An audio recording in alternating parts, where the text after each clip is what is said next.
À l'instar des autres régions du Sénégal, la région de Ziguinchor célèbre la fête du 4 avril 2022 par une prise d'armes avec la participation des autorités administratives, territoriales, religieuses et coutumières, des populations et bien entendu des forces de défense et de sécurité dans leur diversité.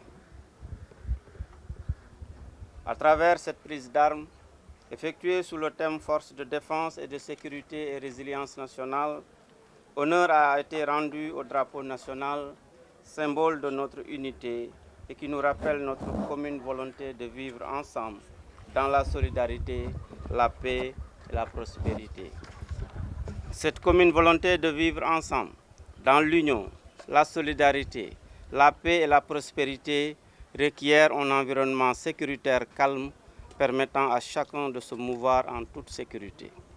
À ce sujet, je salue l'engagement et les efforts des forces de défense et de sécurité dans la sécurisation des personnes et des biens et dont les actions de tous les jours visent à instaurer un climat de paix et de sérénité pouvant permettre aux populations de disposer d'un environnement favorable à la vie familiale, à la conduite d'activités socio-économiques, en somme, à une existence conforme à leurs aspirations.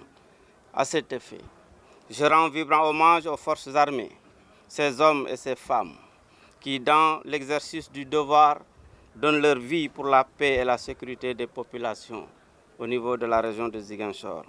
Leur sacrifice doit nous inspirer tous. À l'endroit des militaires blessés, malades ou alités, je renouvelle ma solidarité. Je leur souhaite un prompt rétablissement et un retour rapide dans les rangs auprès de leurs camarades et frères d'armes.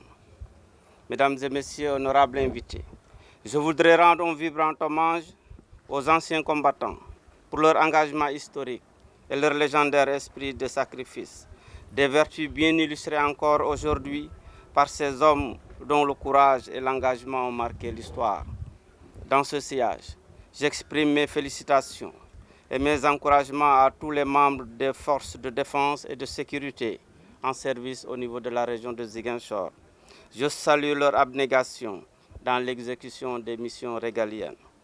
Mesdames et messieurs, la sécurité de notre région est un sujet et un défi qui nous concerne tous, directement ou indirectement, militaires comme civils. Sans sécurité, il n'y a pas de vie en paix, encore moins une vie en société. Notre région a besoin d'hommes et de femmes qui s'engagent pour la protection de tous, à l'image des forces de défense et de sécurité.